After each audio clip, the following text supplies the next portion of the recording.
उत्तराखंड में कांग्रेस की बड़ी जीत। अयोध्या के बाद बीजेपी को बद्रीनाथ में भी झटका लगा है।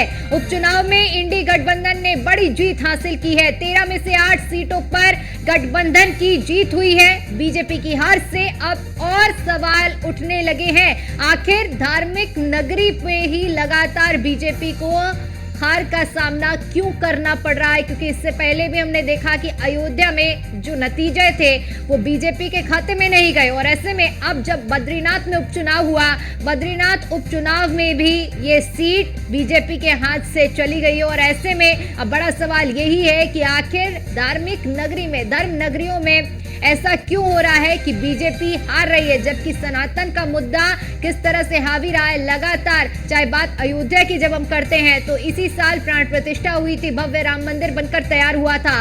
और पूरे मुद्दे को लेकर जहां विपक्ष ने भी इस मुद्दे को एक हथियार बनाया था और अयोध्या की सीट बीजेपी के हाथ से गई थी, वहीं अब अगर हम बद्रीनाथ उपचुनाव की बात करते हैं तो बद्रीनाथ उपचुनाव में भी बीजेपी ये सीट हार गई है। और ऐसे में बड़ा सवाल ये है कि आखिर बीजेपी की धर्म नगरी में हार की क्या बड़ी वजह है, क्योंकि अगर इस उपचुनाव की बात करते हैं तो ऐसे में 13 सीटों में से 8 सीटों पर गठबंधन की जीत हुई है।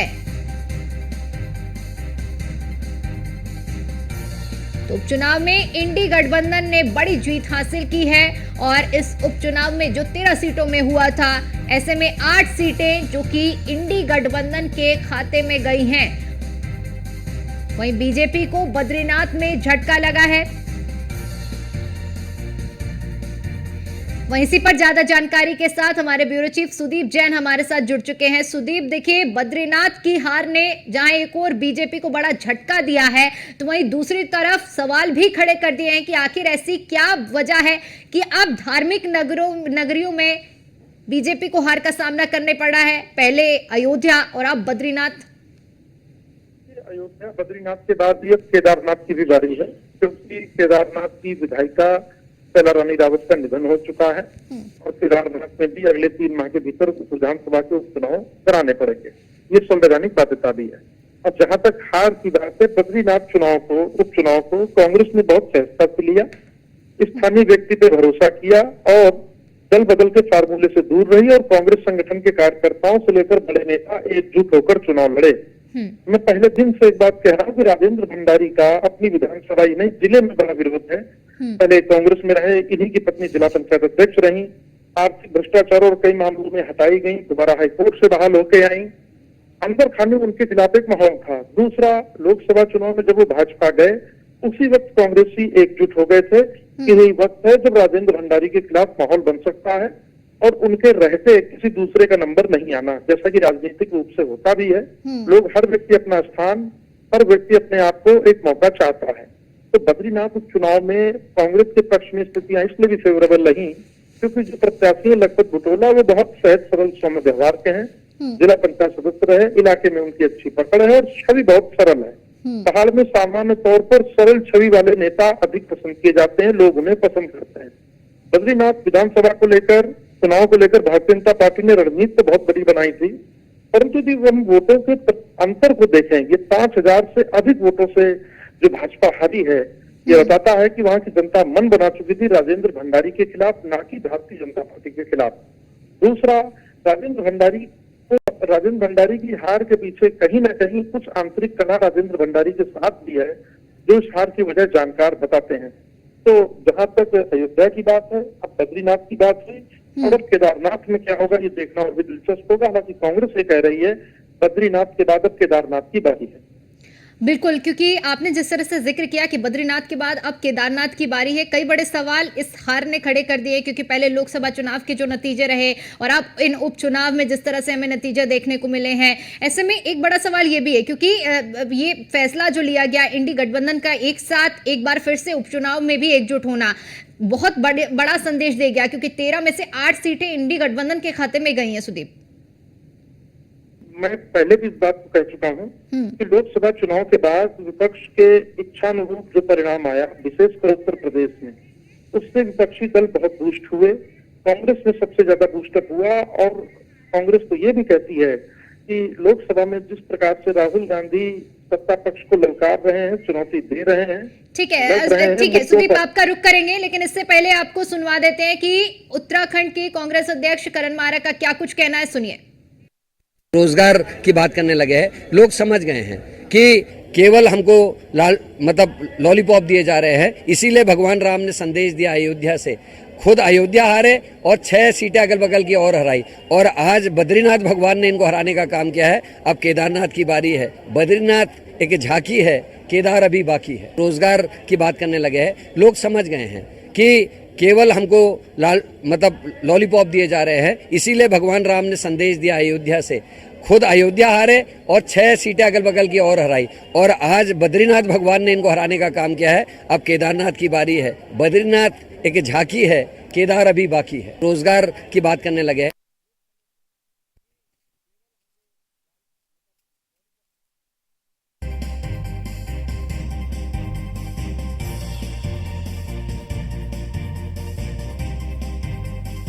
उन्होंने कहा कि बद्रीनाथ एक झांकी है, केदारनाथ अभी बाकी है। चूंकि केदारनाथ में भी अब आने वाले समय में उपचुनाव होगा।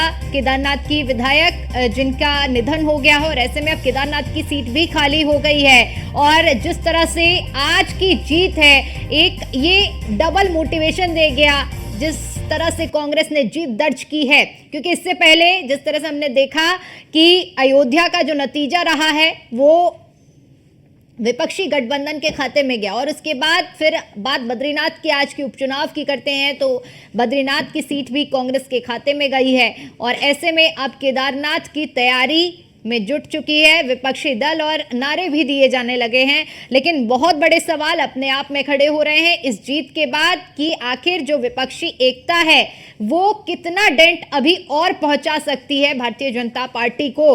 तो लखपत बुटोला ने जीत दर्ज की है। और इसके अलावा आपको बताते चले कि 2 सीटों पर उपचुनाव हुए थे, मंगलौर और बद्रीनाथ में। दोनों ही ऐसी सीटें हैं जहां पर कांग्रेस ने जीत दर्ज की है। और कांग्रेस की जीत के बाद उत्तराखंड कांग्रेस पार्टी दफ्तर में जश्न का माहौल देखने को मिल रहा है। लेकिन एक साफ तौर पर निशाना साधते हुए और एक और मौका विपक्ष को मिल गया है बद्रीनाथ सीट जीतने के बाद। चूंकि अयोध्या को जिस तरह से बोला गया कि भगवान राम के नाम पर हथियार बनाया गया था, और उसके बाद अब बद्रीनाथ में धार्मिक नगरी में बीजेपी की हार कई बड़े सवाल खड़े करके गई है।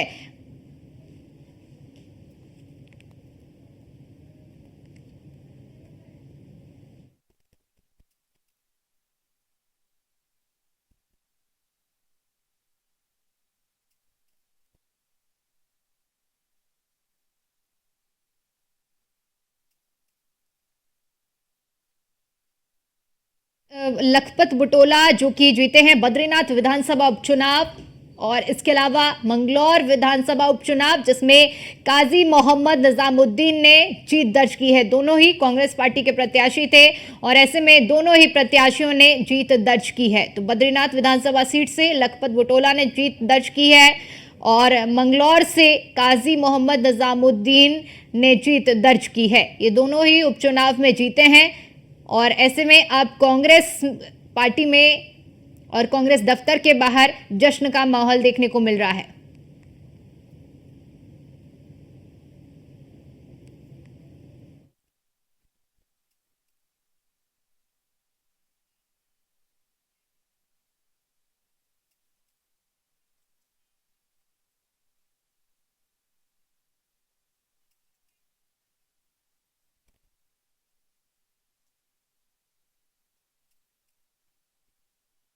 के नतीजे सामने आए जिसमें से 8 सीटों में विपक्षी गठबंधन ने जीत दर्ज की है। और ऐसे में आज बद्रीनाथ सीट जीतने के बाद कांग्रेस प्रदेश अध्यक्ष उत्तराखंड से करण माहरा का भी बयान सामने आया, जिसमें पूरी तरह से वो आश्वस्त नजर आए कि पहले भगवान राम ने ही संदेश दे दिया था, और इसके बाद अब बद्रीनाथ जीतने के बाद भी ये दूसरा संदेश है। और केदारनाथ के लिए करण माहरा पूरी तरह से आश्वस्त नजर आए कि इस बार केदारनाथ में भी उनकी जीत होगी।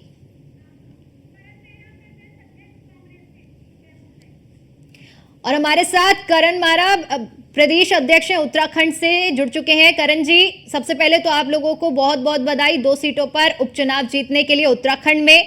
और जिस तरह से अभी आपका बयान भी सामने आया था, आपने कहा कि बद्रीनाथ तो एक झांकी है, केदारनाथ अभी बाकी है। जी निश्चित ही जो काम भगवान राम के घर से हुआ था अयोध्या से, वहां अयोध्या ही हारे, उसके बाद 2-3 सीटें अगल बगल की हार गए।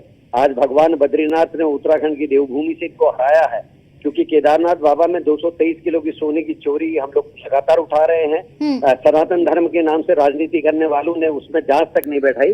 अब बाबा केदार भी इनको पनिश करेंगे, और ये सभी सनातन धर्मियों के लिए एक संदेश है, क्योंकि जिस तरीके से शंकराचार्यों का अपमान इन्होंने किया, भगवान राम के नियमों का, सनातन धर्म के नियमों का इन्होंने पालन नहीं किया मंदिर वाले में, उसका ये नतीजा है। और आने वाले समय में गंगा जमनी तहजीब जो भारत की, हिंदुस्तान की पहचान है, वो जीवित रहेगी, संविधान जीवित रहेगा। इस बात के लिए ईश्वर ने संकेत दिया और हम बहुत प्रसन्न हैं। बिल्कुल करण जी, और हमारे साथ निरंजन पोद्दार जी भी जुड़े हैं। करण जी, आपका एक बार फिर से रुक करूंगी, लेकिन निरंजन जी से भी पक्ष ले लेते हैं। निरंजन जी, आज 13 सीटों पर उपचुनाव के नतीजे सामने आए। 8 सीटों पर विपक्षी गठबंधन ने जीत दर्ज की। सबसे अहम बात, बद्रीनाथ में कांग्रेस ने जीत दर्ज कर ली है। अब क्या मान लिया जाए कि धार्मिक नगरी में बीजेपी की हार क्या संदेश देकर जा रही है? देखिए, मेरा ये मानना है कि जिस तरीके से भारतीय जनता पार्टी को जनता ने बहुत आशीर्वाद दिया 2014 के बाद में, लगातार पूरे देश के अंदर और देश के कई राज्यों के अंदर भारतीय जनता पार्टी ने सरकार बनाई, लेकिन उसके बाद में जिस तरीके से मैं बार बार कहता रहा हूं कि अहम और वहम किसी के लिए भी खत्म आ गया। ठीक है निरंजन जी, लौटूंगी मैं आपके पास। करण जी, क्योंकि आपने अपनी बात जब रखी थी तो आपने कहा था कि अयोध्या के बाद आप बद्रीनाथ से जो संदेश दिया है, ये झांकी वाली जो आपने बात कही थी, क्या समझा जाए, इस बात की क्या मायने निकाले जाए कि क्या ये एक बड़ा संदेश, एक छाप छोड़कर जा रही है अयोध्या की हार और अब बद्रीनाथ की हार? देखिए, कभी कभी जब झूठ होता है वो कुछ समय तक जीतता है, लेकिन हमेशा अंत में सत्य की जीत होती है। भगवान के नाम का और धर्म के नाम का इस्तेमाल जिस तरीके से राजनीति में बीजेपी ने किया है, निश्चित ही वो निंदनीय है, और उससे राष्ट्र का भी नुकसान होता है, समाज का भी नुकसान होता है। आज भगवान ने एक संकेत ये दिया है कि वो क्या चाहते हैं। वो चाहते हैं कि लोकतंत्र जीते। देखिए, आज उत्तराखंड में केवल बद्रीनाथ ही नहीं हारे हैं, आज लोकतंत्र जीता है, क्योंकि 2 दल बदलू चुनाव हारे हैं। एक लोकदल का विधायक जो हरियाणा से भागकर यहाँ आया, और एक कांग्रेस का भगोड़ा बद्रीनाथ में चुनाव लड़ रहा था। दोनों दल बदलू चुनाव हारे हैं, और इससे बड़ा शुभ संकेत लोकतंत्र के लिए नहीं हो सकता। दल बदलू जो लोग हैं, जो अपनी आइडियोलॉजी से समझौता करते हैं, जो अपनी मात्र पार्टी को धोखा देने का काम करते हैं, उनके साथ जनता का यही व्यवहार होना चाहिए। और इस व्यवहार के लिए मैं उत्तराखंड की महान पढ़ी लिखी और देवभूमि की जनता को प्रणाम करता हूं, धन्यवाद देता हूं। बिल्कुल करण जी, क्योंकि जिस तरह से आपने कहा कि सनातन का मुद्दा, सनातन की जब हम मुद्दे की बात करते हैं तो चुनाव से पहले सभी ने देखा कि किस तरह से हावी रहा। हालांकि आपने कहा कि अयोध्या के मुद्दे को एक शस्त्र बनाया गया भारतीय जनता पार्टी की ओर से, तो आप लोगों की ओर से भी इस मुद्दे को उठाया गया था, लेकिन नतीजे अब आपके पक्ष में चले गए हैं। देखिए, कोर्ट के आदेश के बाद मंदिर बना और बीजेपी ने उसका श्रेय लेने की कोशिश की, और जिस तरीके से रामनवमी का भी इंतजार नहीं किया मूर्ति स्थापना के लिए, अधूरे मंदिर पे किया। जो महान लोग थे जिन्होंने इसकी नियम बनाए हैं, कैसा मंदिर होना चाहिए, क्या गुंबद का महत्व है, क्या उसकी देख का महत्व है, क्या गर्भगृह का महत्व है, उसको नहीं माना गया। और बड़े बड़े ज्योतिषाचार्यों ने भी कहा ये गलत हो रहा है, काले महीने में मूर्ति की स्थापना की जा रही है, राजनीतिक लाभ से इसके नुकसान होंगे, और वो अब सामने आ रहा है। आप देख लीजिए, जिस पुजारी ने वहां पूजा की थी उनकी भी मृत्यु हो चुकी है, और इस चीज के संकेत पहले दे दिए गए थे, और बद्रीनाथ भगवान ने उस बात पर मोहर लगाई है, क्योंकि इस सरकार ने केवल और केवल मंदिर, मस्जिद, मदरसे, इस पर राजनीति की है, ना विकास पर राजनीति की। बेटियों के साथ आप जानकर आश्चर्य करेंगी बहन कि एनसीआरबी की रिपोर्ट, जो केंद्र सरकार का उपक्रम है, उसकी रिपोर्ट के आधार पर 9 हिमालय राज्यों में इन 6 सालों में उत्तराखंड महिला अपराध में पहले स्थान पे है। आज अंकिता को न्याय नहीं मिला। ममता जोशी बहुगुणा आज भी गायब है, कुछ नहीं हुआ। उत्तर काशी में ST/SC की 4 बहनों का बलात्कार हुआ, कुछ नहीं हुआ। विधायक से डीएनए टेस्ट की मांग एक बेटी करती रही, कोर्ट के आदेश से बिल्कुल करण DNA जी, टेस्ट चलिए नहीं हुआ। आज आरोप अनेकों प्रत्यारोप और इन सब बातों का दिन नहीं है। खैर आप लोग जश्न मनाइए क्योंकि आज आप लोगों की जीत हुई है। इस पर चर्चा किसी और दिन कर लेंगे। बहुत शुक्रिया आपका हमारे साथ जुड़ने के लिए और अपना कीमती समय हमें देने के लिए। निरंजन जी, एक बार फिर से आपका रुख करेंगे। अब देखिए, मौका तो मिल गया है विपक्षी दलों को साफ तौर पर। अयोध्या और उसके बाद बद्रीनाथ कहा जाए, जिस तरह से अब पहले अयोध्या को लेकर कहा जा रहा था लोकसभा चुनाव के नतीजे आने के बाद, लेकिन अब बद्रीनाथ ने भी मौका दे दिया है। अब केदारनाथ की बारी है।